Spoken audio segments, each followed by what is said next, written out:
trazendo uma mensagem de reconciliação.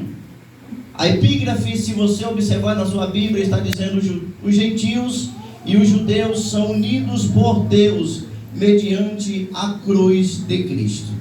Vamos observar nesse texto bíblico que ora lemos aqui, que Paulo está escrevendo esta carta à igreja de Éfeso, a igreja que estava na cidade de Éfeso, uma igreja que estava crescendo de uma forma extraordinária, uma igreja que estava crescendo em uma cidade muito grande, muito importante.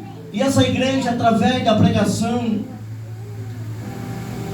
dos seguidores do Senhor Jesus Cristo, dos obreiros, de Timóteo e outros obreiros que ali estava crescendo de uma forma a se admirar.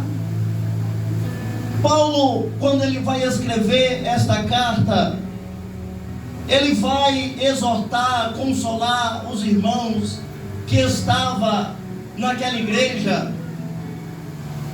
para que eles fossem um em Cristo, para que eles fossem um na cruz, para que eles fossem um através do Evangelho de nosso Senhor Jesus Cristo. Nós vamos observar que os gentios, eles não tinham contato com os judeus. Os gregos, eles não tinham contato com os judeus, assim como os samaritanos não se comunicavam com os judeus. Então nós vamos observar nesse texto, irmãos, que quando chegava o dia, o tempo da adoração, os judeus entravam no templo, os judeus adentravam no templo para adorar, enquanto os gentios ficavam em um pátio do lado de fora do templo.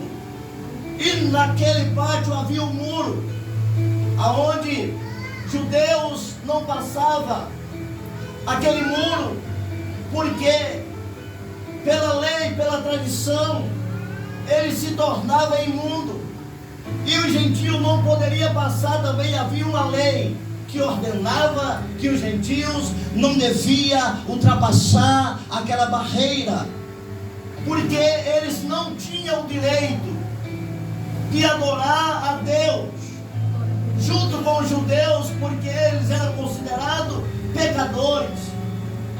E esta lei estabelecida detinha, limitava os gentios, a ponto deles não ter oportunidade de adentrar na presença de Deus.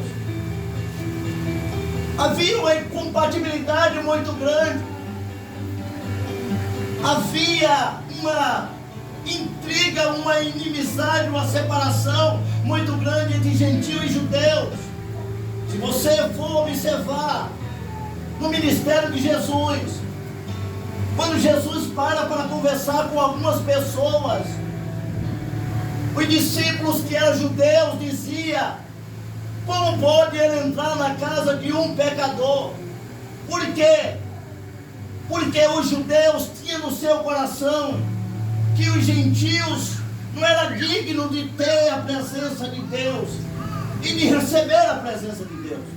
Quando você chega em Atos dos Apóstolos, capítulo 8, salvo engano, ali vai falar de um homem chamado Cornélio, um homem que era gentio, e este homem era muito generoso.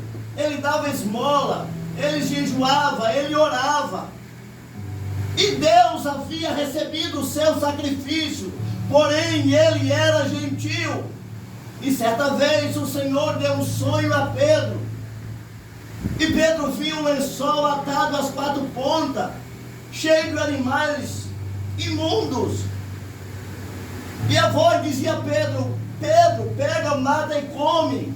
Pedro vai dizer: como eu vou comer algo que é imundo? Eu nunca coloquei nada imundo na minha boca.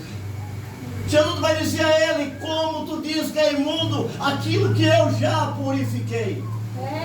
Como pode ser imundo aquilo que eu já purifiquei, Pedro? Pega, mata e come.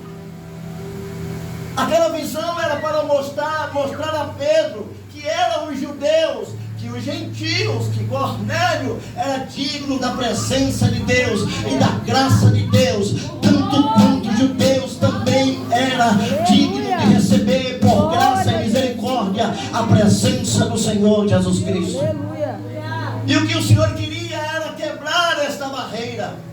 O Senhor estava recebendo o sacrifício de Cornélio.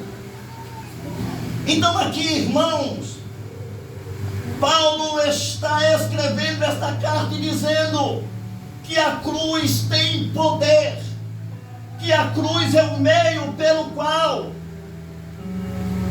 ambos os povos é formado um, dos dois povos torna um.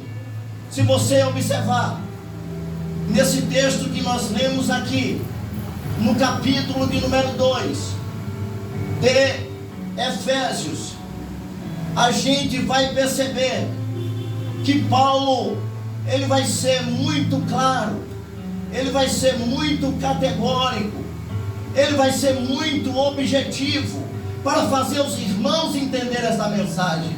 E ele diz assim: portanto, lembrai-vos de que vós noutro tempo eras gentios na carne, chamado incircuncisão, por aquele que na carne chama circuncisão, feita por mãos do homem. Então aqui estava dois povos, um circunciso e outro circunciso, um que era circuncidado pela mão do homem, e essa circuncisão